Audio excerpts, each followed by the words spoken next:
नुकतंच साहित्य संमेलन झालं आणि त्या साहित्य संमेलनात विश्वास पाटील बोलताना असं म्हणाले की महाराष्ट्रात 30पैकी 20 जिल्ह्यामध्ये पुस्तकाची दुकानंसुद्धा नाहीत. आम्ही चांगली पुस्तकाची दुकानं देऊ शकत नाही, सरकार म्हणून आम्ही ती जबाबदारी घेत नाही, आम्ही चांगली नाट्यगृह उभी करू शकत नाही आणि दुसरीकडं आम्ही सुसंस्कृत समाज झाला पाहिजे म्हणतो आणि आजूबाजूला तोच समाज जे सध्याचं घाणेरडं राजकारण आहे ते बघतो. कसा समाज तयार होईल?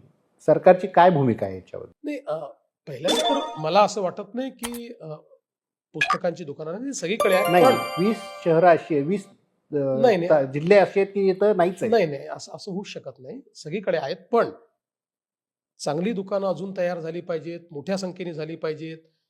ती जिल्ह्यातल्या प्रत्येक मोठ्या शहरात झाली पाहिजेत. हा आग्रह योग्य आहे. निश्चितपणे याच्यात कुठे कमतरता राहिली असेल तर पुढच्या काळामध्ये ती कमतरता आम्ही भरून काढू. पुस्तकांची दुकानं जी आहेत किंवा नाही, मराठी पुस्तकांची दुकानं जास्तीत जास्त झाली पाहिजेत. आता मराठी नाही आहेत, सगळीच पुस्तकं मिळतात. जी दुकानं आहेत तिथे मराठी मिळतात, हिंदी मिळतात. अगदी मराठी पुस्तकांकरताही दुकानं तयार आमची तयारी आहे. आम्ही निश्चितपणे ते करू. मी याला अतिशय सकारात्मक टीका समजतो आणि यात जर कुठे आम्ही मागे राहिलो असू तर एक कार्यक्रम हातामध्ये घेऊ आणि निश्चितपणे मराठी पुस्तकांच्या दुकानांकरता जागा या आम्ही देऊ.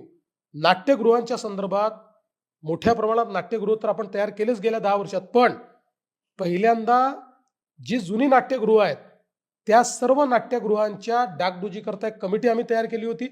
त्या कमिटीच्या काळात एक निर्णय झाला होता की प्रत्येक जिल्ह्याला 25 कोटी नाट्यगृहासाठी द्यायचे, पण ते पुढे काहीच झालं नाही. ते झाले ना.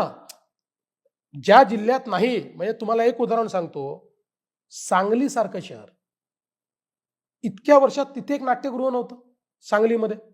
मी स्वतः जमिनीचा हे होता, 3 वर्ष लागले जमीन मिळवून देण्याकरता. जमीन मिळवून दिली, पैसे दिले, सांगलीमध्ये नाट्यगृह आपण करतोय.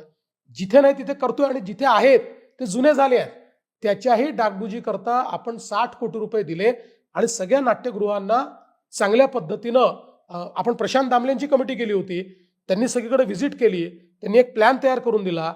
त्या प्लॅन अनुरूप पहिल्यांदा 60 कोटी रुपये दिले. अजून जे पैसे लागतील ते आपण देऊ. जिथे नाही तिथे आपण तयार करतोय आणि जिथे आहेत पण त्यांची परिस्थिती ठीक नाही, ग्रीन रूम चांगल्या नाही आहेत, टॉयलेट चांगले नाही आहेत, सीटा तुटल्या आहेत, त्याचंही पूर्ण डागडुजी आपण करणार आहोत.